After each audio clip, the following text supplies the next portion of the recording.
Rosebuds, that's what I'm calling you, because until somebody gives me a better name and I actually have a real following on here, y'all are gonna be in my rose garden, Rosebuds, whatever you want to call them, because that's my name, Amanda Rose.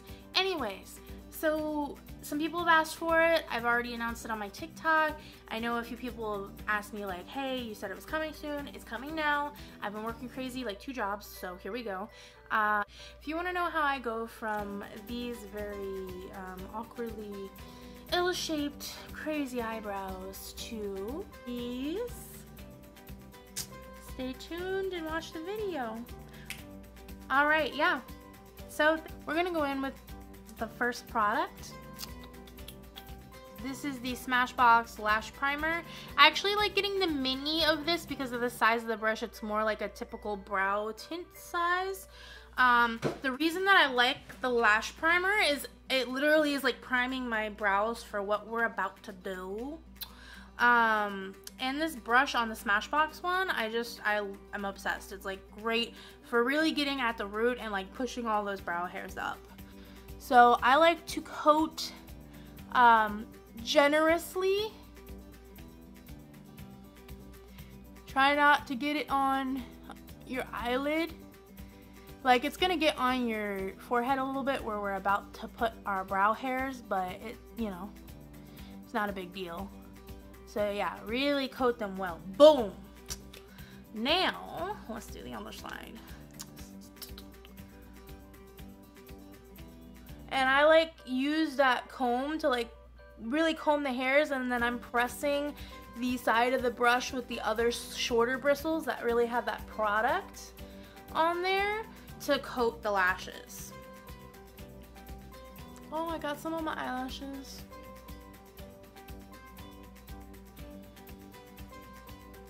Okay.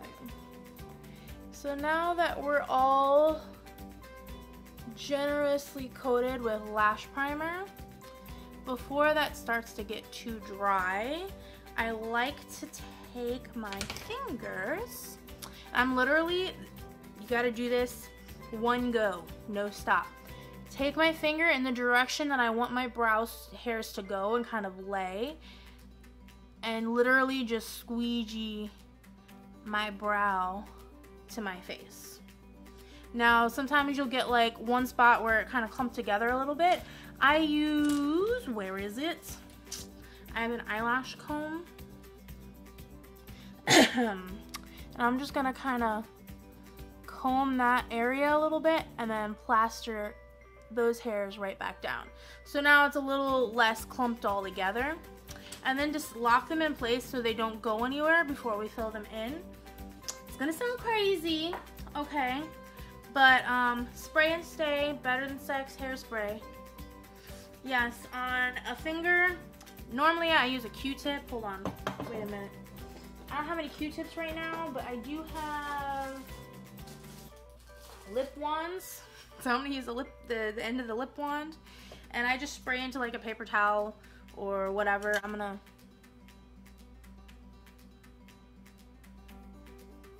and then that excess lash stuff, I kind of just brush it off. Like it just wipes right off your face. So and I do this before I do my skin or anything, because we do not want it to mess up with the base if we have any residual, and that we can fix that in during the process of doing the skin. But anyway, so taking a nice wet Q-tip or whatever you're using and running from base to top, really locking those brow hairs down into place. Now make sure that you're doing this like only on the brow, because that's why I normally use like a Q-tip or something that's got a smaller point, because when you're doing this, it does leave texture and issues that will interfere with your eyeshadow, as whether you use a primer or not. So you want to make sure that you don't have a bunch of hairspray on the eyelid, so your eyeshadow looks pretty, like how it's supposed to look. And I just continue to kind of push the hairs up, like Sometimes if you go in a little too wet with that hairspray, it'll kind of break down that lash glue that's holding them in place. But if you continue to just work with it as the hairspray dries, then you're good. It'll be good. It'll be fine. See, this is another reason I like using a Q-tip. Using this lip wand, I'm like poking it, creating holes that weren't there. So now that I've kind of, I didn't really like how this one turned out, but you know, you have good days and bad days. Yeah, anyways, now that I've got them all in place and ready to go, I have these like 2 or 3 hairs right here that drive me insane because they literally just stick straight out and they don't ever want to stick down no matter what I use on them. So I just glue them down. I'm literally just gonna whoop, right on the tail there. Bye. And I can use just the tiniest little bit of like rose water, like my facial spray, whatever, on the end of my finger to kind of make sure there's no residual and smooth it out. But yeah. Ooh, excuse me. I think I need a sip of my drink. Hold on. I am parched. Alrighty. So step 1 is complete. If you just want a nice laminated look and you already have really nice brows that aren't all crazy like mine and are missing a lot of spaces because they grow weird, you can just stop here and go about whatever. You do feel a little bit of like tightness in the area, but it doesn't last very long. And this is like literally foolproof. I can go all day. It's terrible, but I've even slept in them and then worn them the next day and they still stayed down really well. So you could stop here, or like me, you gotta fill them in. I'm gonna go in with, excuse me while I lose my mind. Now I really am looking forward to trying the new one by Benefit. But what I've always started with, or what I've been using for about a year now, is the Urban Decay Brow Blade, and my shade is Dark Drapes. I'm obsessed with this because even on the days when I don't want to go in with my brow tint stain marker end, there's still a twist up pencil that I can use to just fill them in like normal. So it's quite nifty. And the tint lasts forever. Like the last one that I had, I know you're supposed to throw them away after a certain time. I don't really know what that is, but I had it for like a year. Of course, the pencil side, it was gone way before that. But the stain side, even though it was like faded and lighter and it was less and less over time, like it really stayed around and held out. You're able to build this up too, which I think is really interesting and cool, and get darker. So, you know, I used the hell out of it. Anyways.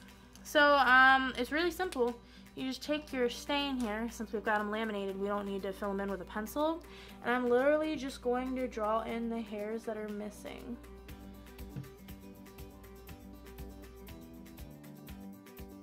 Using very small hair-like strokes to slowly build up the shape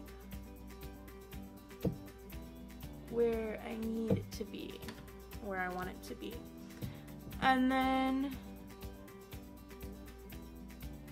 I do like a slight gradation, and I do like to make sure that there's like a seamless blend. So I do still kind of feather this through the front a little bit as well, and kind of fix one side of my front of my brow is got little short hairs and the other side doesn't, so to make those match a little bit more.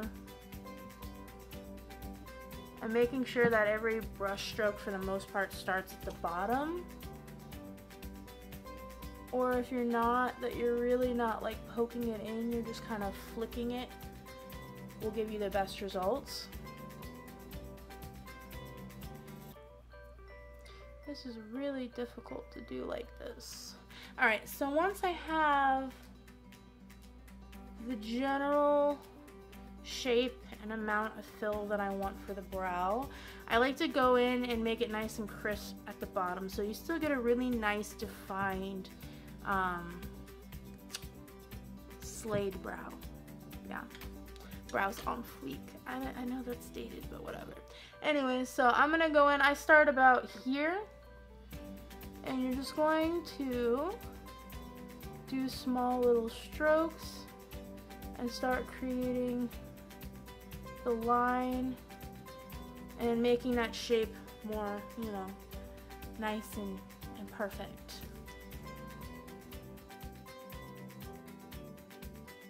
And then I bring that line, and I kind of like to smudge as I go at the front so that it never gets too harsh at the front.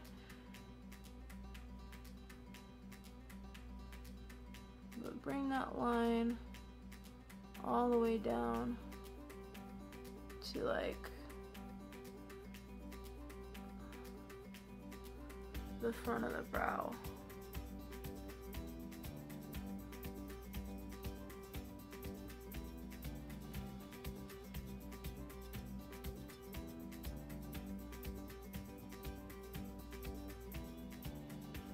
I find to get a nice crisp line without applying too much, I'm really going like feather-like, very, very light short strokes. And I steady my hand with my other, like this, with them both sitting on the table, like my elbows, so that you really have complete control. Some days are harder than other days, obviously, and my brows can get quite dark sometimes. But you know, I make it work. I have dark hair. I also have wigs when I choose, so. And this may be gross or weird or whatever, but I keep this one brush that I like to use for cut creases and just whatever, and it's always got a little residual product on it. Obviously I clean it. I did just clean it not too long ago, about a week ago. But anyways, it's got residual, a little bit of product, so without creating too much of a harsh line, I can go in and like that, kind of clean it up, wipe off some excess product, and then buff that out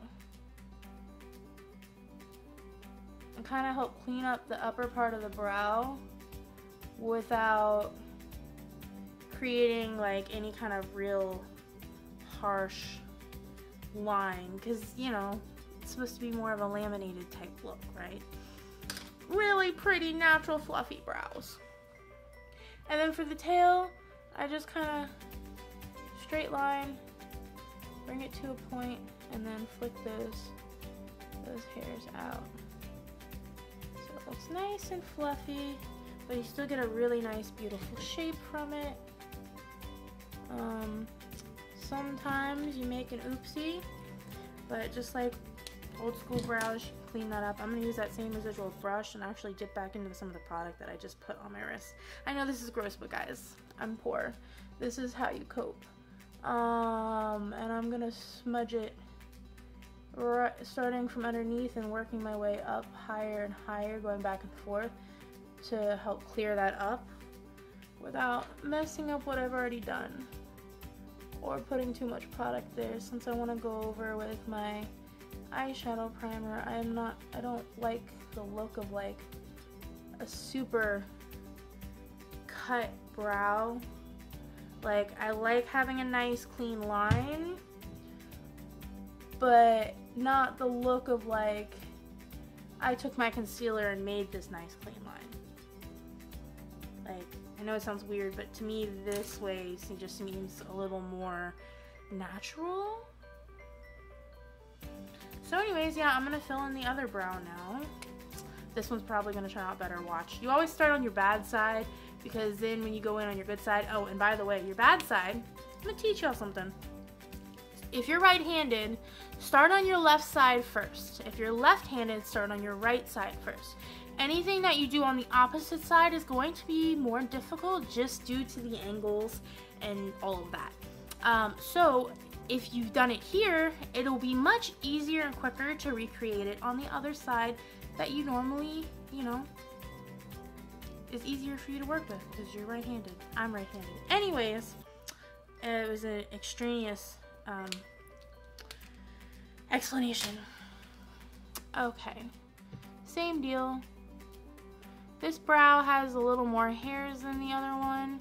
Sometimes when I'm feeling edgy, it's been something that I've been really enjoying doing lately, actually, because it just makes me feel like a badass, is I will like create like a cut brow, and since I'm missing so many brow hairs naturally already, I just don't fill in that spot, and so it's quite easy to get that effect.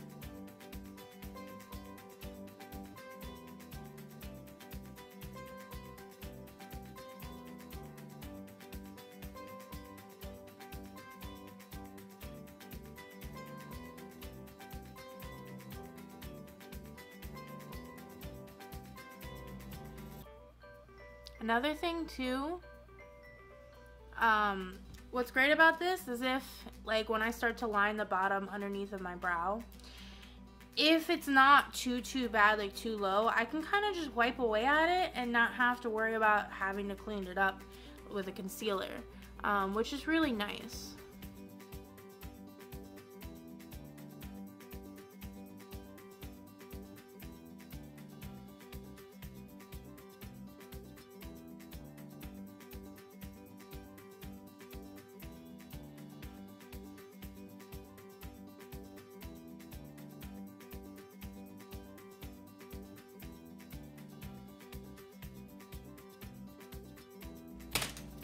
So bam, that is it. Thanks for watching, appreciate it. Oh wait, we can't have killer thick wonderful brows without a brow bone highlight. Let's see, I'm gonna go in Anastasia loose pigment with, found it, my favorite brush to use for a brow bone highlight, because it blends everything perfectly, real quick and easy, one step, but gets it right where you need it, is a flat paddle brush like this, but you're going to use the tip end. It's rounded and it's layered on either side, so it's perfect for blending. Give me a little more than that. There we go. Alright, dip in now. Tap off the excess, and then I like to start kind of in the center of the brow, and then go out and then go in, and then you flip it horizontal or vertical, excuse me. You go in horizontal so you get a nice line. Then you go in vertically and just buff it and blend it out. So you still get a really nice crisp line, but it's nice and soft at the same time. Did I just rhyme? I'm a poet and I don't even know it. I'm a poet and I don't even know it. Okay, that's not enough shimmer. Give me more. Okay, there we go. Boom. Take that, start kind of in the middle, work your way out. I'm using little like back and forth rocking motions to apply this, and then to the underneath. This also helps to create a more clear defined line too without making it super harsh, because that's what I'm all about, baby. Clear defined lines but without harshness. Yes, count me in. And then that little doodad that I used with the hairspray, I'm actually just going right over where I got a little bit of that shimmer, because I didn't spray any more on there, but it'll help pick up that shimmer so it's not staying on the eyebrow where I don't want it to be. That doesn't normally or always happen, but when it does happen, it's nice to be able to just kind of clean it up without extra more product, hassle, etc. Yeah, alright, yeah. So thanks for joining me, my little rosebuds. I hope that you guys like and subscribe. Follow me on TikTok at @RoseArtistry. Obviously here on YouTube I am Amanda Rose Artistry. That is my name, don't wear it out. And I look forward to seeing you rosebuds on new and future videos that I have planned. I'm super excited to actually be starting this. So look forward to talking to you guys. Let me know if you try it and tag me on Instagram. Same name, underscore in between each name. Obviously, I'll have all of my links down below. Bye, guys.